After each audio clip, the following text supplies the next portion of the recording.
Hey, everybody. Welcome back to another daily drop here on TarHeelIllustrated.com. I am THI publisher Andrew Jones, and I'm coming to you from Crypto.com Arena in Los Angeles tonight. This is a couple days later when this is running, but I'm doing all this stuff now because travel stuff coming up, and I want to pop out some things while they're fresh and do it with this backdrop instead of the backdrop in my hotel room, which would not be a good look at all. Although we may end up doing a pod with me in my hotel room at some point anyway. So the topic of this one is Armando Bacot. I'm sad to see Armando go. I don't root for anything. I'm happy for teams that I cover when they win because you get to know them a little bit and you're happy for the kids, you're happy for the coaches, but I don't root for it. And there is a big difference. And I've never rooted for Armando, but I like Armando. And I made that very, very clear. And the other media likes Armando too. He is a stand-up guy. And I really want Carolina fans to take a healthy view of the 5 years that he gave this program. Don't talk about or think about the things that you've complained about for years, because I told you all along they weren't going to change because he's only so athletic. All right. He wasn't going to run the offense as a point guard and throw behind the back passes to kickouts for threes. He wasn't that kind of player. What you saw was a guy improve incredibly. I wince when I hear national media say stuff like, well, his best year was his junior year. Yeah, maybe statistically, but this was his best year. This was by far Armando's best year. Defensively, one of the best defensive big men I have ever seen in college basketball. This is my 28th season covering college basketball. 28th. And I've been covering it right here in the triangle, ACC, the whole time. I've covered some damn good teams and players. Armando this season was as good defensively. Well, I guess since anybody since Tim Duncan. I'll give Tim Duncan that. He ain't Tim Duncan. But he was damn good. The missed three at the end of the first half tonight. Armando was on Sears. Missed it. Armando affected that. He affected a lot of stuff. His ability to switch and guards going to the rim.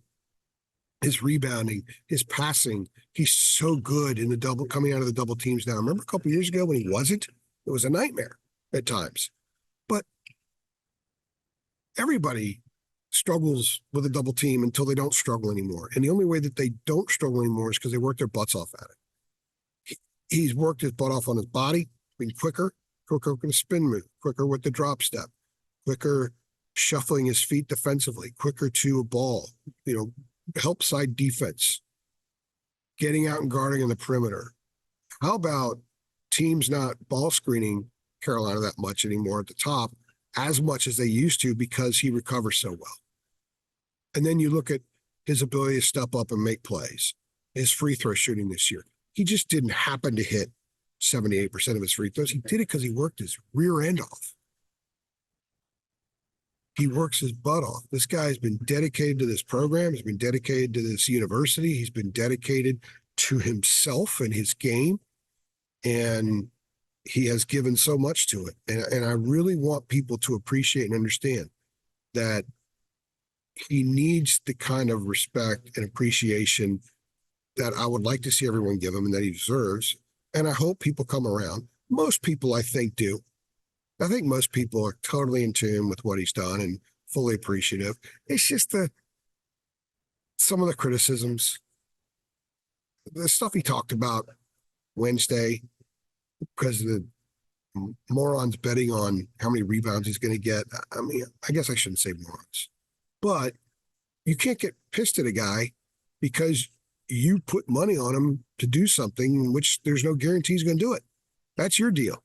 That's why it's called gambling. But what he had to say about that and the stuff that people are saying to him even now, all-time leading rebounder, second all-time scorer, that second one gets an asterisk. But you know what? Phil Ford became the all-time leading scorer. And when he was a freshman, was the first year freshmen were eligible. So he played 4 years. Charlie Scott couldn't play 4 years. Bobby Lewis couldn't play 4 years. So Phil did, and he's renowned and a legend and all that stuff. And he didn't win a national title. Armando didn't win one. They both lost title games. They both lost title games in their junior years. One lost to Marquette. They had a lead, blew a lead. The other one lost to Kansas, had a lead, blew a lead. I think history will remember Armando really well. The statistics are the statistics, the dedication to the program, the love of the program, the care of the program. Those things matter. The how much he's helped the program just because he's so entertaining and he's so thoughtful and he's enjoyable, and the NIL stuff.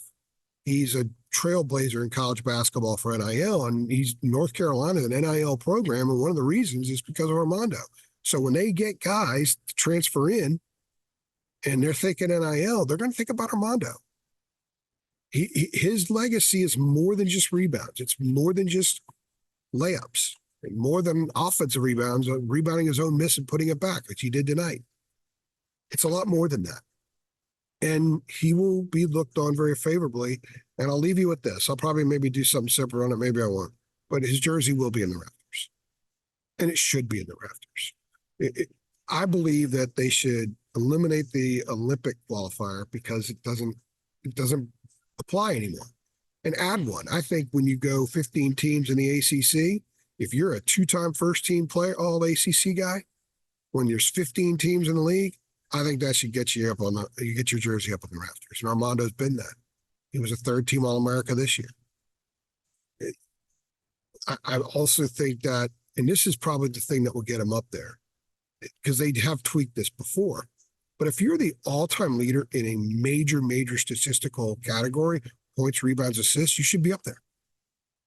And I think that will probably be what gets him up there.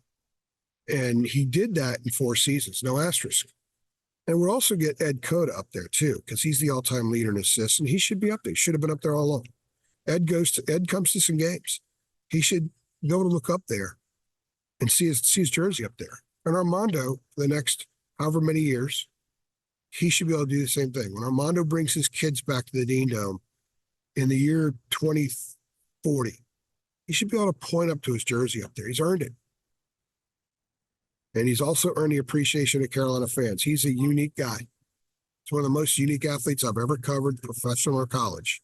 And I'm going to miss him. And he's also one of the first athletes to ever say, I'm going to miss you guys talking to the media. That was pretty cool. When he was finished and the 30 minutes were up, 6 people in the media, he reaches out and shakes our hands, says, I appreciate y'all. That's the kind of dude he is. So I'm going to miss that. I think Carolina fans are going to miss him too. So let me know what you think. Let me know how much you're going to miss Armando. Let me know what your favorite thing about Armando was as a player, as a guy. If you're someone who consumes the interviews and really got a chance to get a feel for him, let me know. What are some of the favorite things about him? Or at what point it was where you became an Armando interview consumer? Because not everybody watches the player interviews. A lot more people watch the coach. Any coach for any team. But Armando, to me, has always been must talk to and must listen to guy. He's one of those guys. So let me know. And if you're happy with the career he's had and you think he's a legend and you think not legend enough, his jersey should be up on the rafters, go ahead and click like on this video and let me know. Let me know on Facebook. Let me know on Twitter. Let me know on our website. I want to know what you guys think. Let's have some discourse about this. Let's have some healthy discourse about this.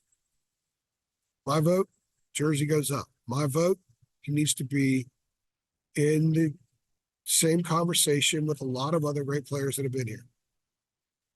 He achieved what he achieved. You can't take it away from him. And I think it's fantastic. And it's been a pleasure to cover. So good luck to him in the future. And make sure you guys go to our site. It's a shilling time. I'm shilling for THI here once again. Got to be able to pay for me to get back from LA. Anyway, $8.33 a month, 1-year subscription, and you can be a Tar Heel expert too.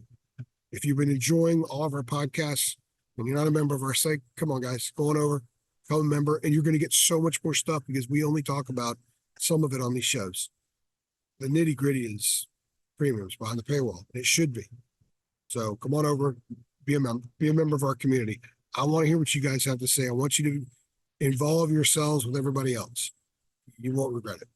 I'm AJ, and I appreciate you stopping by.